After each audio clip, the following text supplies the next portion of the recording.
Can you hear me? Yes. Okay. So, right. So I conducted a poll to find out how many of you wanted me to fast forward through Max-Flow Min-Cut theorem and algorithm. And as per the poll, there are 15 people who participated, and 7 people prefer that I fast forward, and 8 prefer that I do not fast forward. So, and another 6 students who are taking the course for credit have not voted. So I cannot make any assumption about them, but the safe assumption would be to assume that they do not want me to fast forward. In either case, the number of people who do not want me to fast forward exceeds the number of people who want me to fast forward by 1 at least, as of now. So yeah, I guess I won't be able to fast forward it. What I will try to do is I will try to not linger on it too much more than is necessary. So, and hopefully the viewpoint will be slightly different from the previous viewpoint that some of you may have already been um, some of you may already be familiar with, right? Okay, so let's get started with where we left off last time. Are there any questions, concerns?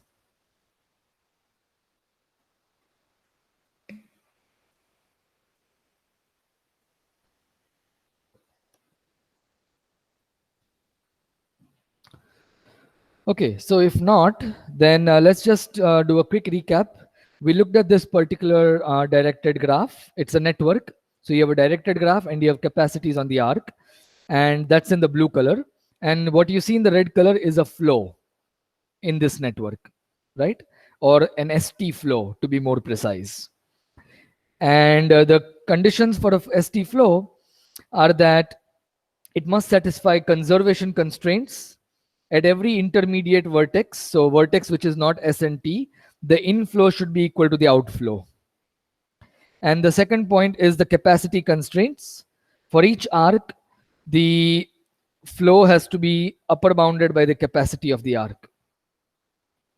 Okay, good. And then we discuss some notation.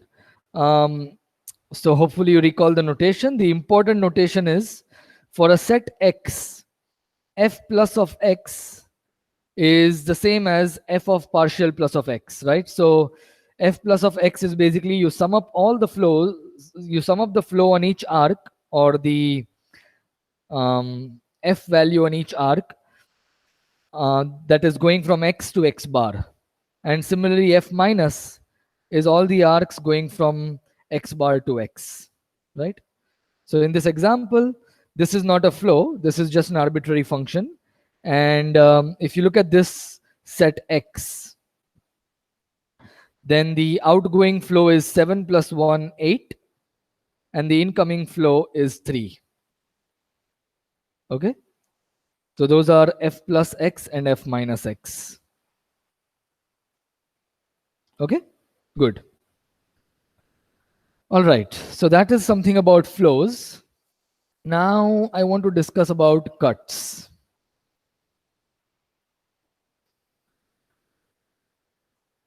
Okay, maybe there is one more thing I want to define.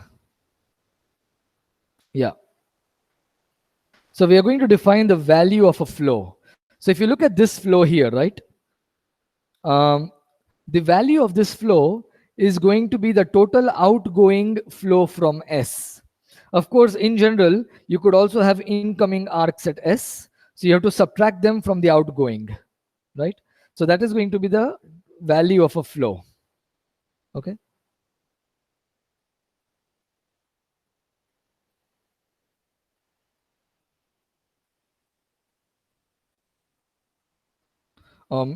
Whenever I say flow, I mean actually ST flow. Okay. We are going to denote it as val of F, and that is simply going to be F plus of S minus F minus of S, right? So in general, if you had at the vertex S, something like 1, 3, 4, and 2, then the value of such a flow, if this is all the arcs at S, and I have not drawn the whole network, then the value of the flow is 4 plus 3 plus 1 minus 2.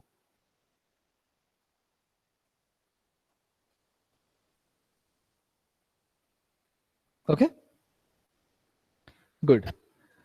Or in other word, you can think of it at the net flow out of S. Because it is the net, you also need to subtract the incoming flow from it. Okay? Good. So let's go back to our example here. The value of this flow, the flow in the red color, is 1 plus 2 equal to 3. Okay?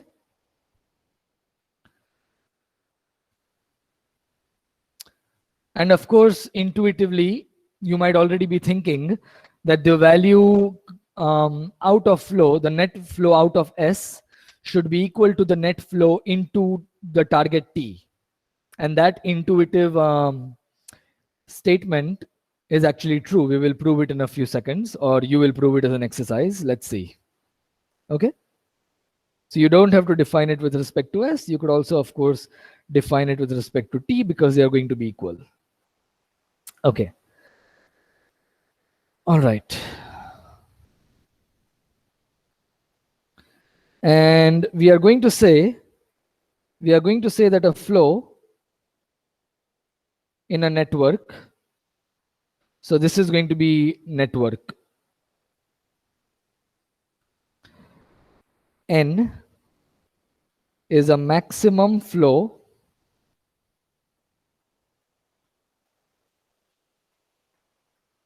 if, of course, there is no flow of greater value.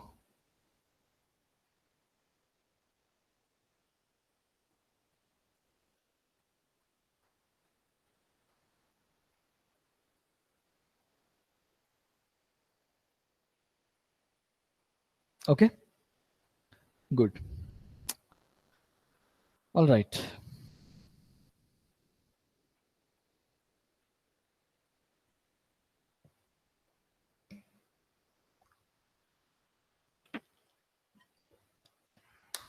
So this brings us to some questions. I'm just going to pose some questions.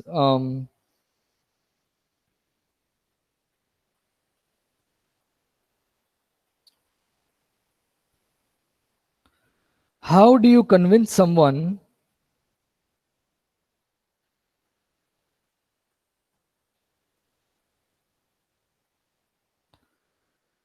that a given flow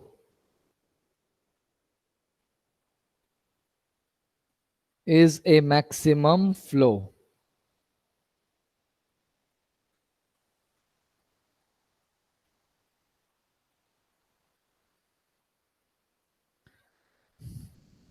Okay. And do I have any more questions I want to pose? In other words, or a different question which is related is, what is a natural, whatever natural means, upper bound on the value of a maximum ST flow? Okay. So let's go back to this example.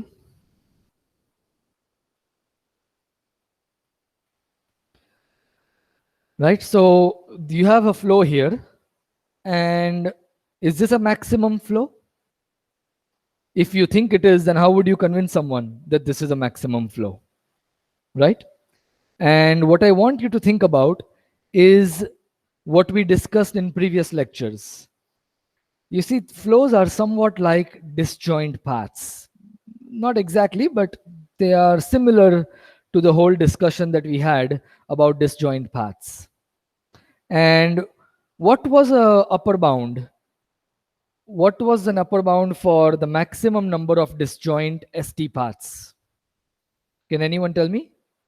what is an upper bound in a graph or in a directed graph on a maximum number of pairwise edge disjoint or arc disjoint paths, ST paths or die paths?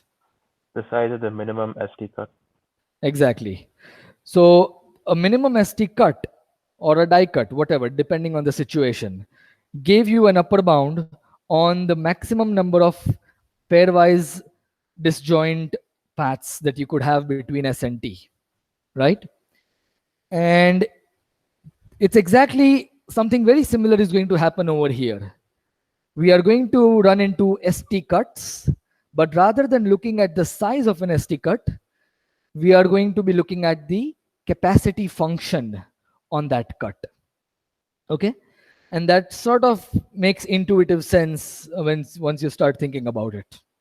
If you have a cut of small capacity, whatever that means, I will define it precisely, then in some sense that is going to block you from having ST flow of very large value or of value greater than the capacity of that cut.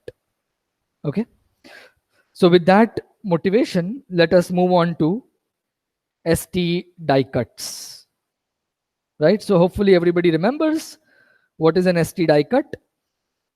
So because we are looking at directed graphs, ST is not the same as TS. So if I say ST, I mean that S is here and T is here, and we are looking at all the arcs going from S to T, right?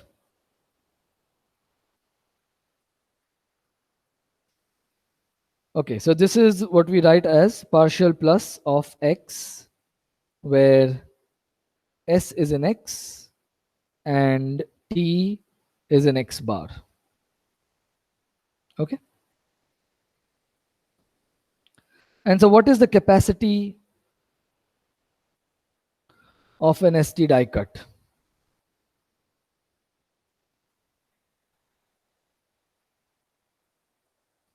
Let's call this cut K. So K is equal to partial plus of X, right? So we are looking at all the edges going from X to X bar. Okay.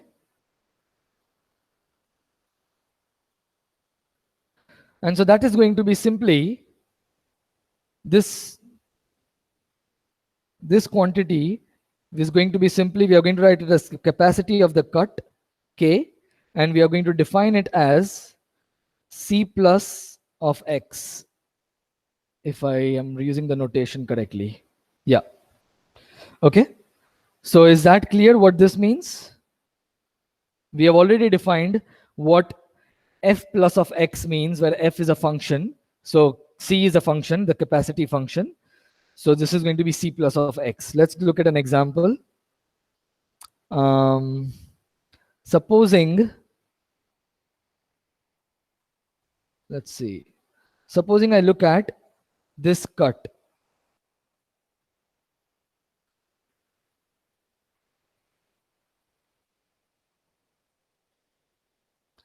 This is X and the rest is X bar. I don't know why I put X, this cross here, this cross here. Okay. So what is the capacity of this cut? Can anybody tell me? Remember, the capacity is in blue color. What is the capacity of this cut?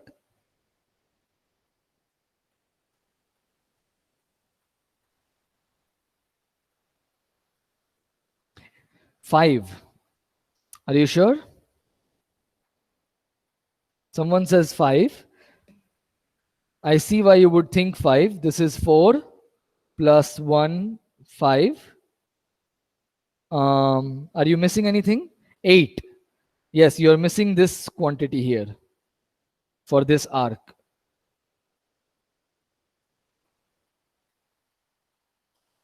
Right? So these are all of the arcs going from X to X bar, and the capacity is going to be simply 4 plus 3 plus 1, 8. Okay? So in this case, the capacity of K is 8, where K is partial plus of x. Okay, good. All right, so that's the capacity of a cut.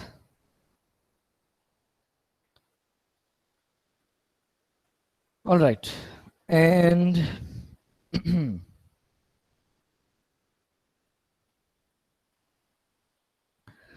and as I discussed earlier, what is going to happen is that the capacity of a cut is going to be an upper bound on any flow. The capacity of any cut will be an upper bound on the value of any flow, right? So that is what we want to get to in today's lecture. We want to get to a proof of this.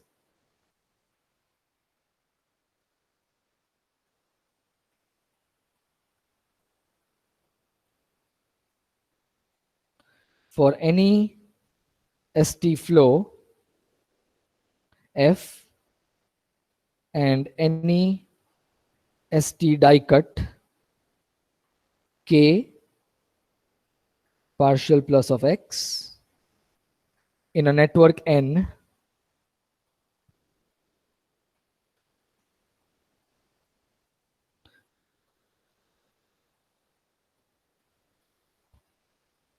the following holds. The value of the flow is less than equal to the capacity of the cut K. Okay? All right.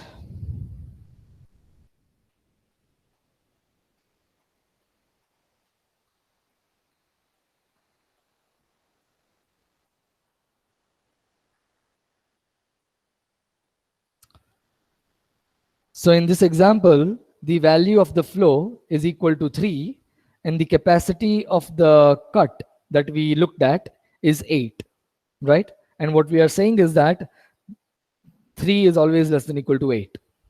In other words, the value of any flow is always less than equal to the capacity of any cut, right?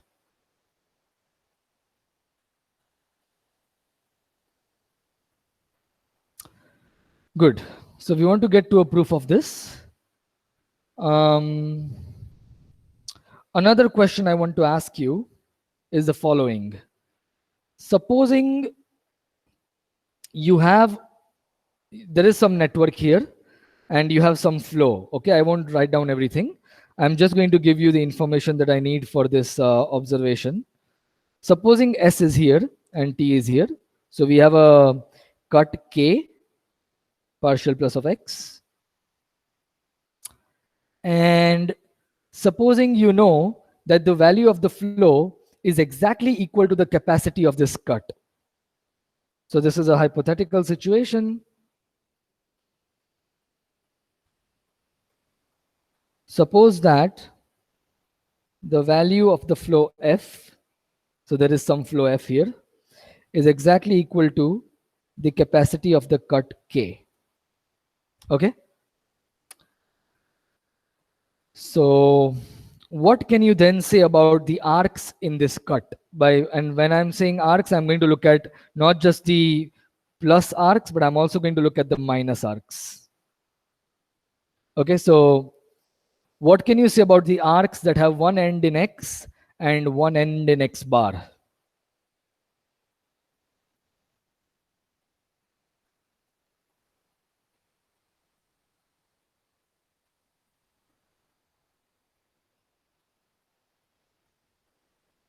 All forward arcs are at full capacity, all backward arcs are at zero capacity. Okay, thanks. That's right. Okay, so exactly. So what happens is, right, so let me just put some numbers so for everyone else to visualize. Supposing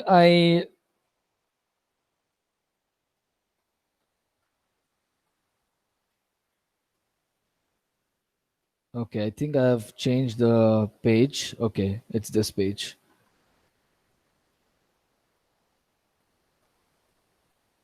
Okay. So supposing the capacities were something like 8, 7, 3, 4, and 5, right?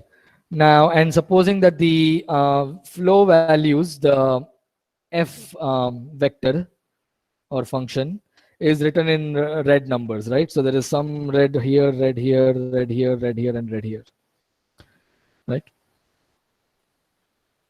So remember that the value of the flow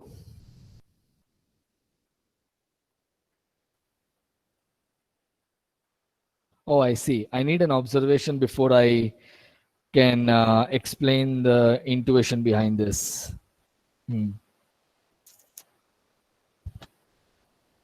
Okay, okay.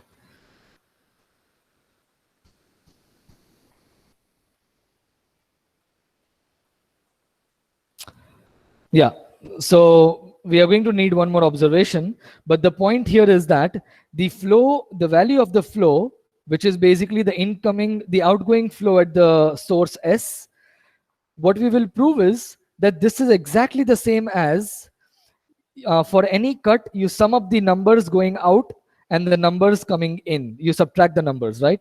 So you sum up all the F values for the outgoing arcs, and then you subtract all of the F values for the incoming arcs. And it turns out that the value of the flow is exactly equal to this other number. And now if you think about this upper bound, the only way for this upper bound to be met is when all of the forward arcs are going to be at full capacity and all of the reverse arcs are going to be at zero flow. Okay, so I will explain this, but let me just put down the observation.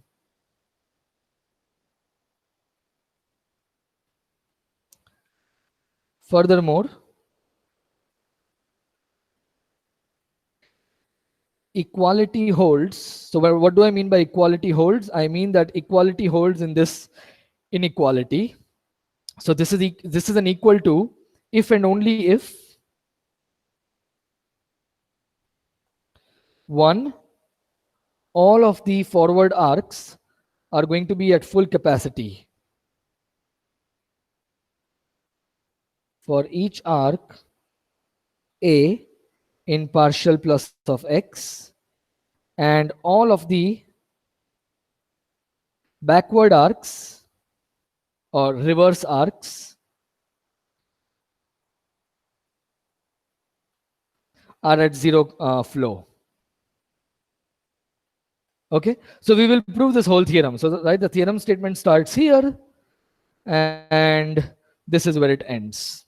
Okay, and if this part is not entirely clear yet, don't worry, let's focus on the inequality. Okay, so our next goal is to prove this result, but in order to do this we are going to need some additional facts.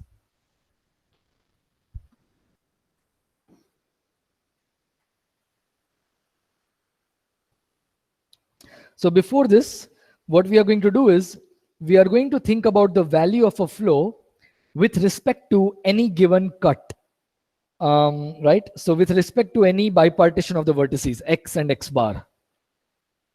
Okay, so first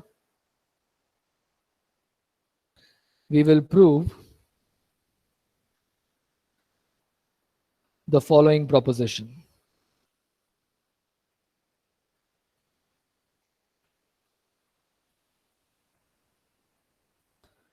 Okay, so before I write down the statement, let me give you an example of what we want to prove.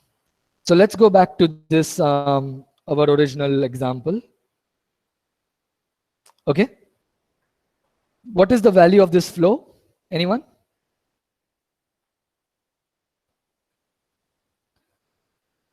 Remember, the value of the flow is the sum of the F value for each arc going out of S minus the F value for each arc coming into S.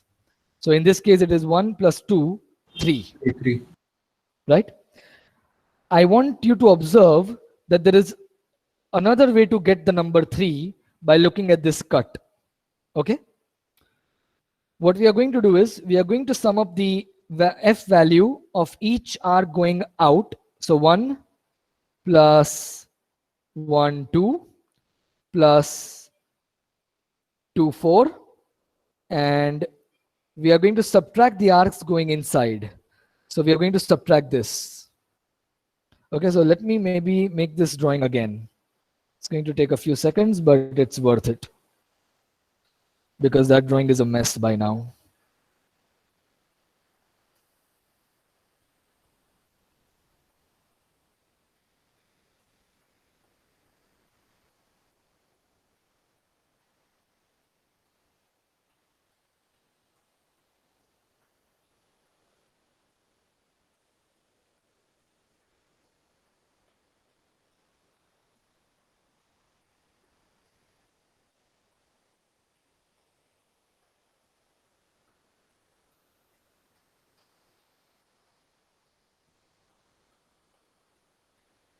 Okay, this is S, V1, V2, V3, V4, and T.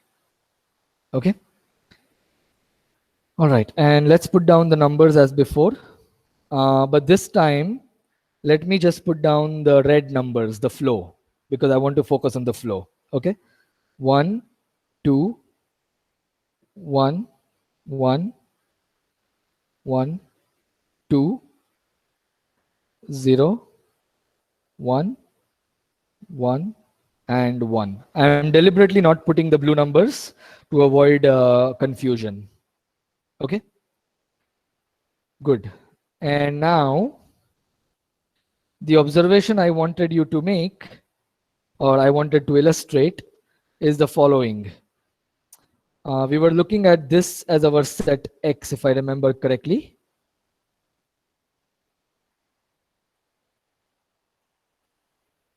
Okay. And notice that the flow of this, the value of this flow is equal to 2 plus 1, 3. But now there is another way to get the number 3, and that is not a coincidence. We will prove it. What you do is you look at this cut partial plus of x. No, look at partial plus of x union partial minus of x. Okay. And what I'm going to do is I'm going to sum up the values of all the numbers here. So I'm going to take f plus of x and I'm going to subtract all of this. Okay. So what do I get in this example? I get 2. This is in f plus of x. This is in f plus of x. And this is also in f plus of x. Right? So this is 2 plus 1 plus 1. And now I look at all the arcs in the other direction. And so that is this guy. This guy is going from x bar into x. And you subtract this. So you get, again, 3. And the fact that this 3 is equal to this 3 is not a coincidence.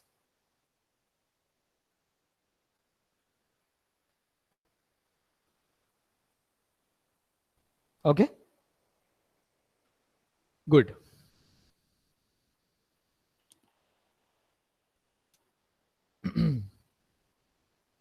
So that is what we are going to prove next.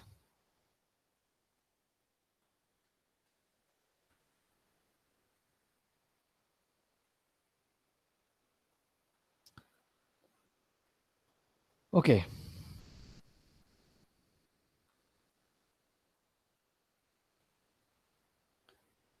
In a network N,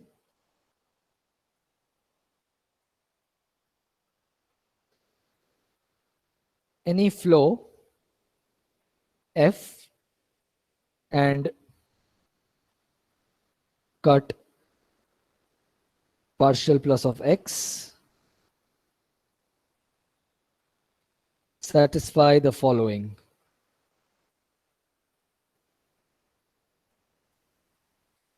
The value of the flow is always equal to f plus of x minus f minus of x. Okay? Good.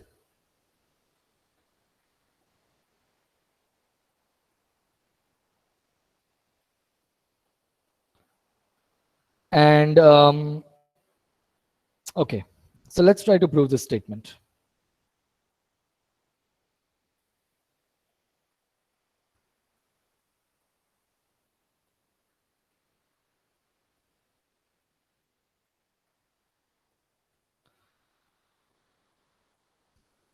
How do we go about proving this? Let's make a drawing.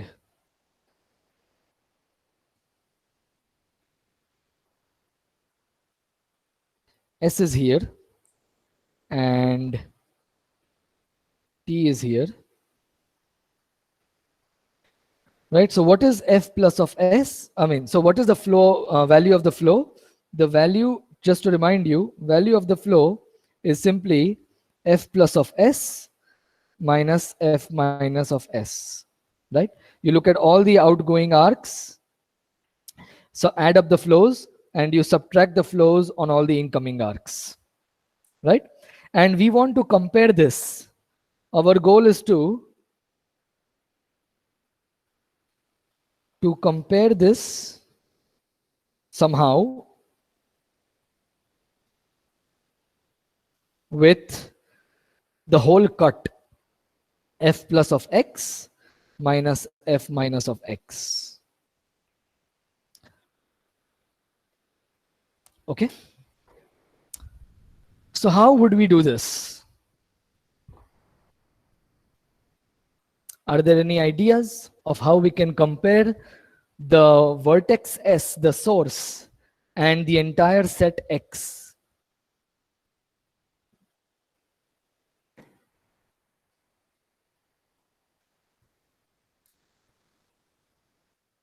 Any suggestions? Any thoughts? So we can apply the conservation constraint to every vertex inside X. Okay. Okay. So let us apply the conservation constraint. So for each vertex in X minus S, F plus of V minus F minus of V is equal to 0. Right? And another thing that we know is that for the vertex S, for V, we know that, sorry, what I mean is for S, sorry.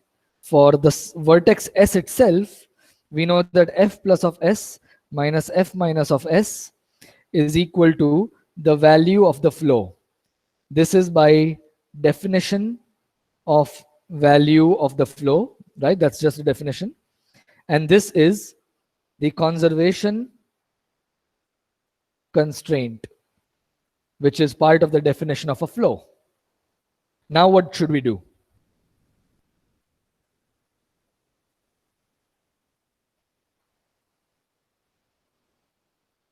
What's the next step? So for all arcs that are in the neighborhood of which are incident to every vertex in X, Yeah.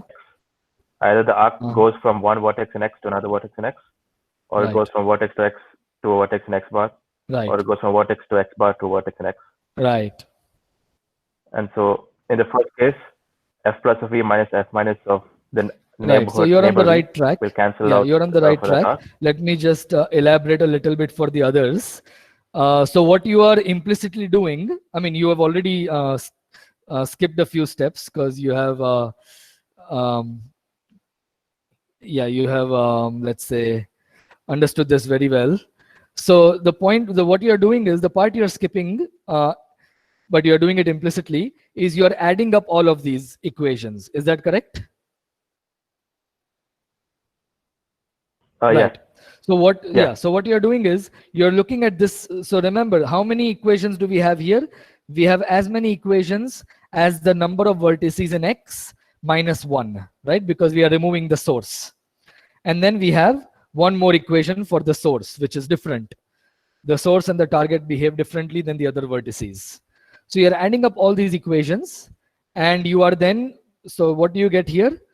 This is the summation over all vertices in X, F plus of V minus F minus of V, right? So here we are also including X, the source.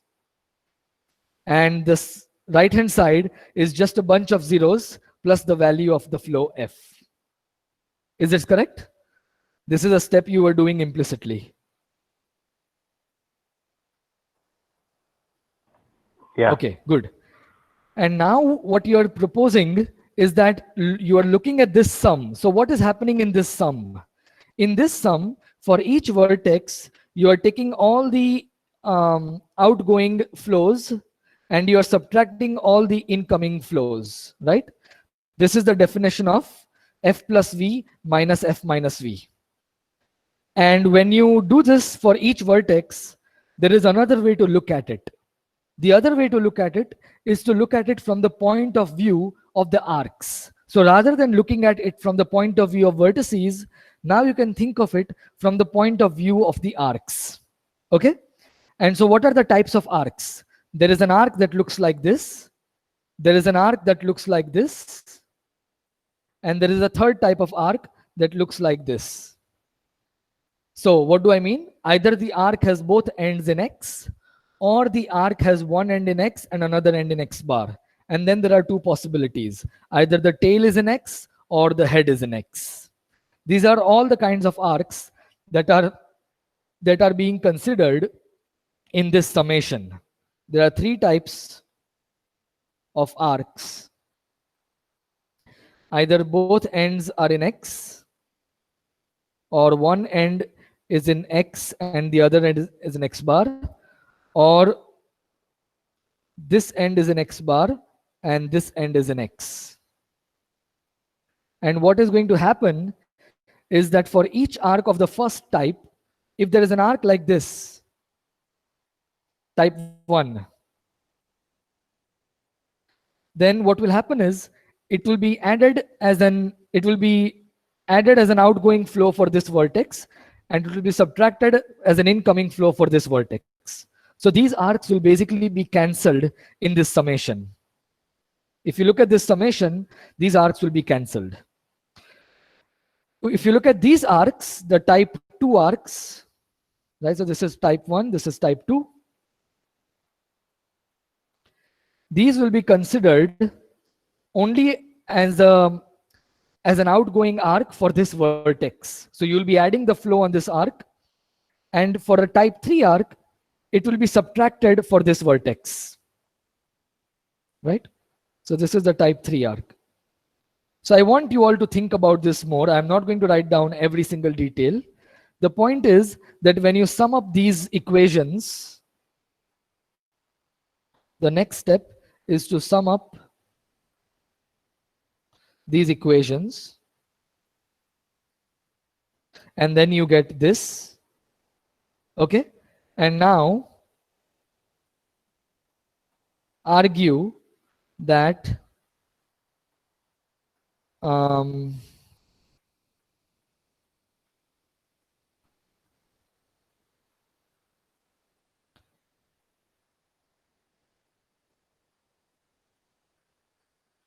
right. Now just argue that this quantity is the same as this quantity. Which one? I want you to argue that the left-hand side, so again, I'll write it down.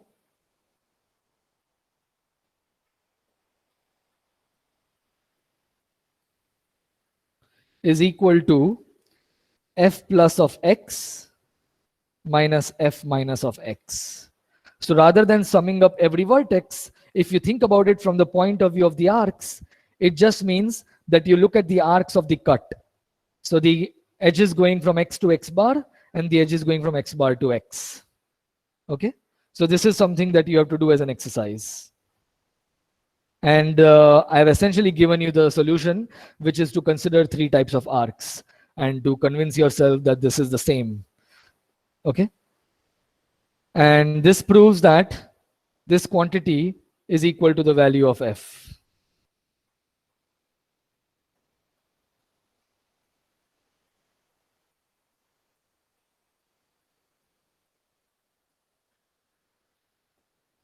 Okay?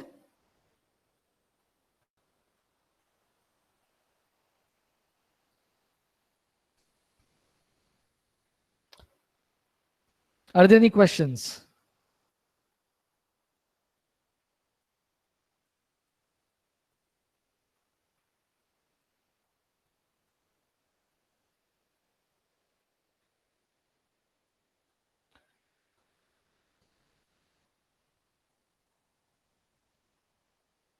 Okay, so we have about 8 minutes. Are there any questions on this, the proof of this proposition?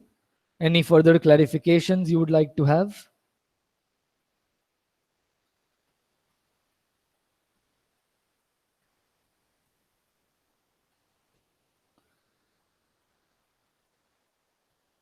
To a certain degree, this should remind you of the handshaking lemma. The way you prove the handshaking lemma, the sum of the degrees of the vertices is twice the number of the edges. Actually, in some sense, it is the same thought process. Rather than summing up the degrees of the vertices, what you can do is you can look at the same summation from the point of view of the edges of the graph. And if you look at it from the point of view of the edges of the graph, each edge is being counted twice. And that is why it is 2 times the number of edges. So in essence, this proof, although looks a bit more complicated, the main idea is exactly the same as the handshaking lemma.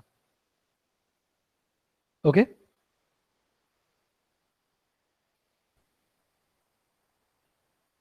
Is that the proof you had in mind, Anand?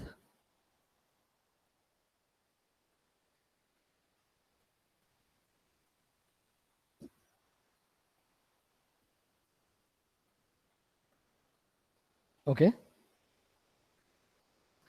All right. So now let us try to prove the theorem.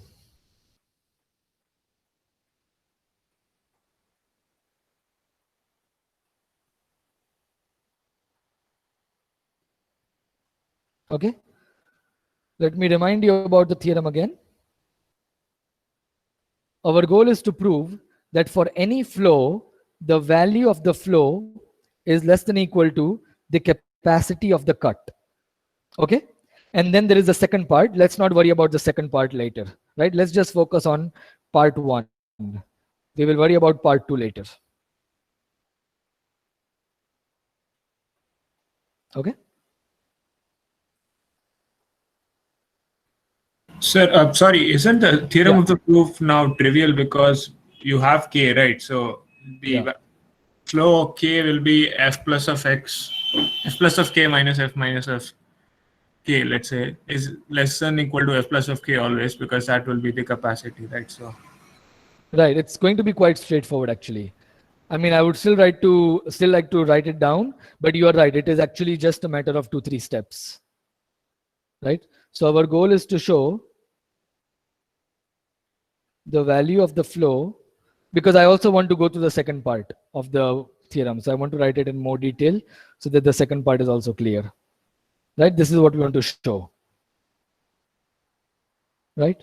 So the value of the flow we know is equal to f plus of x minus f minus of x. Is that right? This is by the proposition.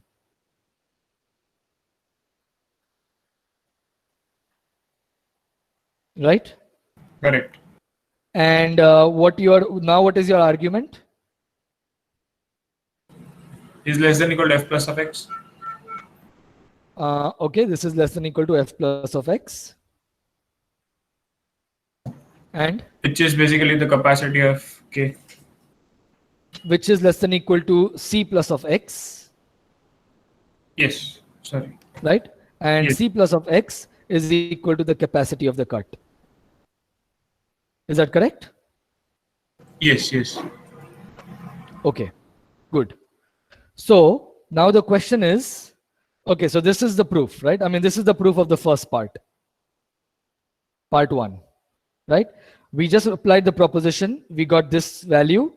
Now f plus of x is a bunch of numbers minus a bunch of other numbers, right? So this is some, and both of these are positive. F plus of x is positive and f minus non-negative, I should say, sorry.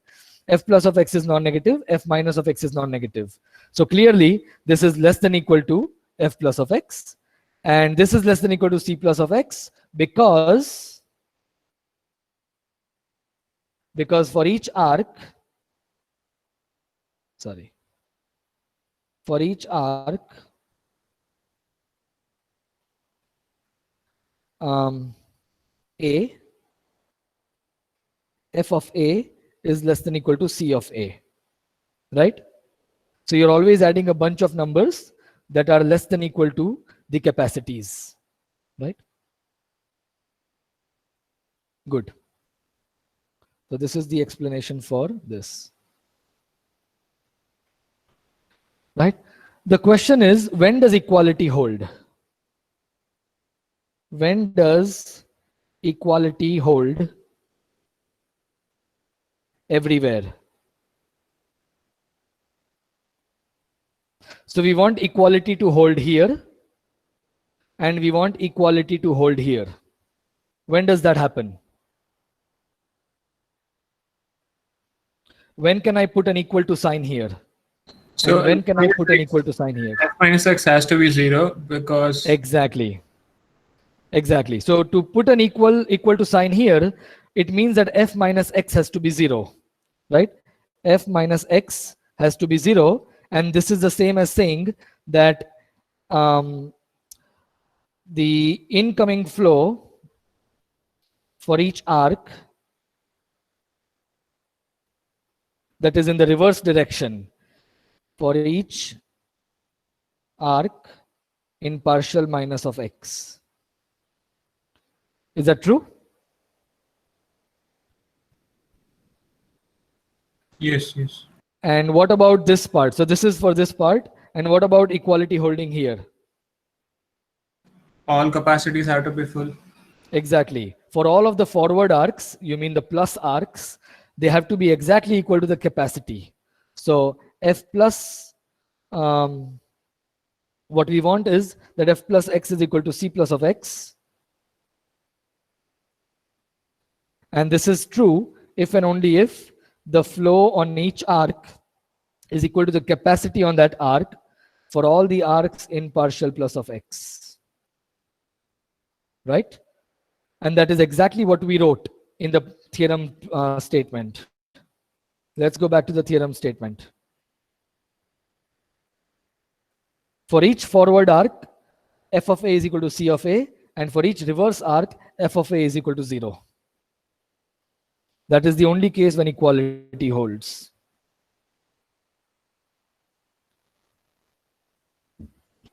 Okay?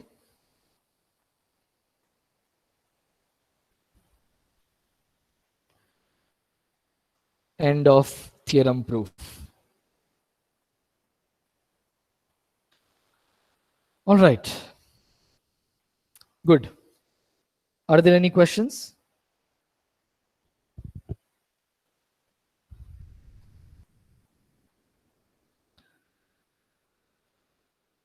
So let's go back to our original two questions. We have almost come to the end of the lecture, but I just want to wrap it up by looking at these questions again.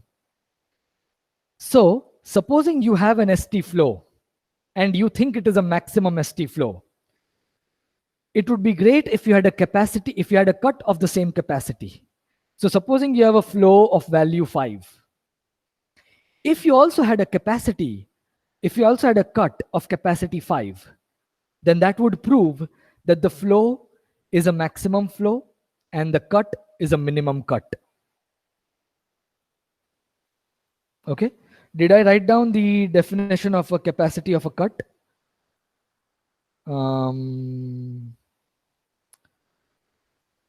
Oh, right, I did. Okay, good. Right? So if you have a flow and a cut which have the same value, let's say 5, then it means that this flow is a maximum flow and the cut is a minimum cut, because every flow value has to be less than equal to 5, right? And so this is a way you could convince someone that a given ST flow is a maximum ST flow. Okay? So the answer here is by providing a cut of the same capacity. Right? So by same capacity, I mean, if the value of the flow is 5, then provide a cut of the same capacity, 5, as same capacity as value of flow. Okay? And in that sense, the capacity of a cut is a natural upper bound on the value of a maximum flow. The big question that now arises is, does there have to exist such a cut? Supposing you know, supposing I tell you that, okay, this is the maximum flow, it is equal to 5, the value is equal to 5. Does that mean that there is always a cut of capacity 5? And the answer is yes. And that is the content of the max flow min cut theorem. Okay, so tomorrow's lecture, we will discuss the max flow min cut theorem, and we will go through an algorithm to prove it. Most likely we might finish it tomorrow, in which case we will also have proved the max flow min cut theorem. So tomorrow, max flow min cut theorem. Okay, and what I want you to do is think about the following. Given a flow F in a network N, under what circumstances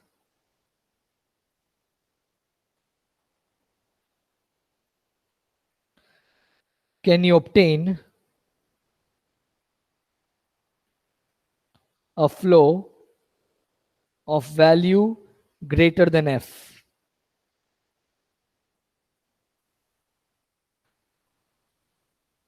Right, so for those of you who have already seen this stuff in a previous course, you might already recall this, or you may already know this.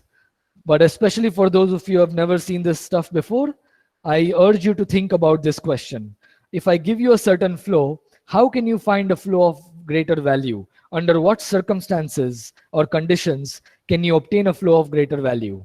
And if you want, you can take some small examples, but you can also think about the example we started with. This is actually a very interesting example. And see if you can get a flow of greater value in this particular example. And see if you are able to obtain some kind of general argument or procedure. You don't have to make it rigorous, but just an intuition of how you can obtain a flow of greater value. Okay, and that will also lead us to the proof of the max flow min cut theorem. Okay, so that is all for today. I am here for another 10-15 minutes. Please feel free to ask as many questions.